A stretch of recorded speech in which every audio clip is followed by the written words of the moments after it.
আপনি পার্বত্য চট্টগ্রামের অবস্থা জানেন? আমাদের বাংলাদেশের পাহাড়ি এলাকার অবস্থা জানেন? ওখানে আমাদের গরিব মুসলিম ভাইদেরকে সামান্য কিছু টাকা পয়সা দিয়ে ওদেরকে খ্রিস্টান বানিয়ে ফেলতেছে মিশনারি গুলো। এই খবর তো আমরা রাখি না? দারিদ্রতা বড্ড ভয়ঙ্কর। দারিদ্রতা যার আসে সে বুঝে। বাংলা একটা কথা আছে, অভাব যখন দরজায় এসে দাঁড়ায়, ভালোবাসা তখন। হ্যাঁ, সবার মুখস্থ দেখছেন?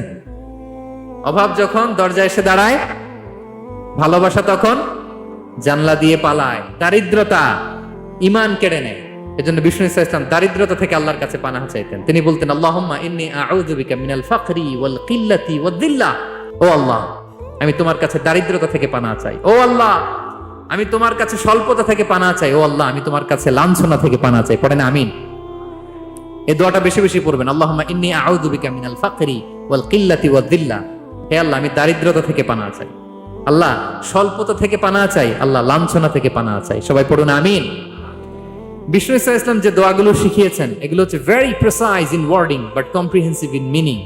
শব্দে খুব ছোট, কিন্তু অর্থ মানুষের হৃদয়ে এটার আবেদন অনেক ব্যাপক, অনেক বেশি।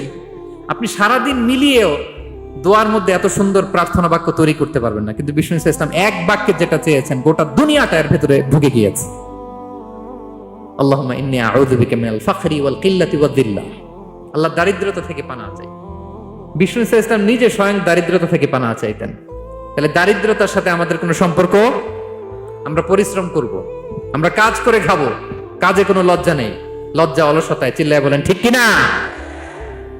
এবং বিষ্ণু ইসলামের কাছে কেউ যদি হাত পাতত, যদি দেখতেন তার কাজ করার যোগ্যতা আছে, বিষ্ণু ইসলাম ভিক্ষা দিতেন না। কাজে উৎসাহিত করতেন, ভিক্ষাবৃত্তিকে অনুৎসাহিত করতেন। কোরআনিক অর্ডার হচ্ছে আপনার নামাজ শেষ, আপনি বেরিয়ে পড়বেন, কাজে বেরিয়ে যাবেন। ফাইদা কুদিয়াতিস সালাতু ফান্তাশিরু ফিল আরদি ওয়াবতাগু মিন ফাদলিল্লাহ।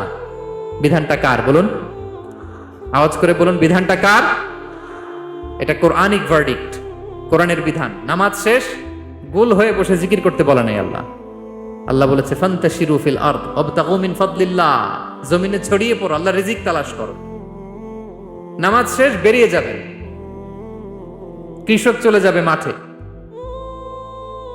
শ্রমজীবী চলে যাবে ফ্যাক্টরিতে, শিক্ষকরা চলে যাবে তাদের শিক্ষা প্রতিষ্ঠানে, কর্পোরেট ওয়ার্ল্ডের লোকেরা চলে যাবে তাদের প্রতিষ্ঠানে। ডেভেলপমেন্ট করতে হবে, সিভিলাইজেশন করতে হবে। নামাজের পরে গোল হয়ে বসে থাকা চলবে না। কি ব্যালেন্স দেখেছেন ইসলাম? আজান হয়েছে তো মসজিদে আসো, নামাজ শেষ বেরিয়ে পড়ো, আলহামদুলিল্লাহ। কি ভারসাম্যপূর্ণ ইসলাম। ফাইদা কুদিয়াতিস সালাতু ফান্তাশিরু ফিল আরদ। যখন সালাত শেষ, জমিনে ছড়িয়ে পড়ো, আল্লাহ রিজিক অন্বেষণ করো।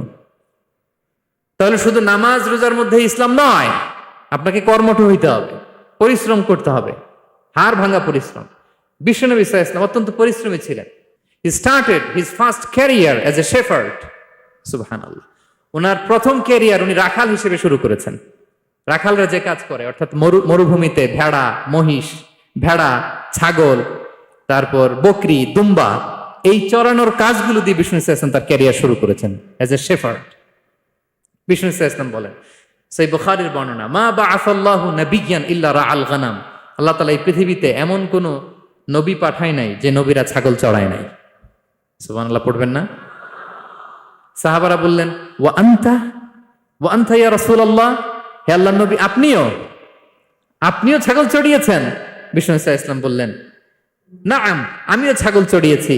ওয়া কুনতু আরআহা আলা কারারিত লি আহলি মক্কা। আমি অল্প কিছু মজুরির বিনিময়ে, অল্প কিছু টাকার বিনিময়ে, সামান্য কিছু পারিশ্রমিকের বিনিময়ে মক্কার লোকদের ছাগল চড়িয়ে দিতাম। সুবহানাল্লাহ পড়েন। ছাগল হচ্ছে খুব টেরা প্রাণী, ডানে টানলে বায়ে যায়, বায়ে টানলে ডানে যায়। তাদেরকে একসাথে করা অ্যাজ এ শেফার্ড, এটা মরুভূমিতে খুব কষ্টের কাজ। আল্লাহ তাআলা প্রত্যেক নবীকে দিয়ে ছাগল চড়িয়েছেন যাতে করে কিছুদিন পরে নবীরা মানুষ চড়াতে পারে। সুবহানাল্লাহ। আল্লাহ বুঝাতে চাইলেন, এখন ছাগল চড়াও, এদের উপর যদি কন্ট্রোল নিতে পারো তাহলে মানব জাতির উপর কন্ট্রোল নিতে পারবো। আল্লাহু আকবার। এজন্য প্রত্যেকটা নবীকে দিয়ে, সহিহ বুখারীর বর্ণনা, মা বাআসাল্লাহু নাবিয়্যান ইল্লা রাআল গানাম। আল্লাহ পৃথিবীতে এমন কোন নবী পাঠায় নাই যেই নবীকে দিয়ে আল্লাহ ছাগল চড়ায় নাই। তো বিষ্ণু ইসলাম ছাগল চড়িয়েছেন, অত্যন্ত সুঠাম দেহী ছিলেন, কর্মঠ ছিলেন। তার মানে বিষ্ণু ইসলামও পরিশ্রম করে উপার্জন করেছেন, ঠিক কিনা? ছাগল চড়াতেন, তার বিনিময়ে সামান্য কিছু পারিশ্রমিক নিতেন, মজুরি নিতেন, এতে লজ্জা নাই। এজন্য এই কথা দিয়ে শুরু করেছি যে কাজে লজ্জা নেই।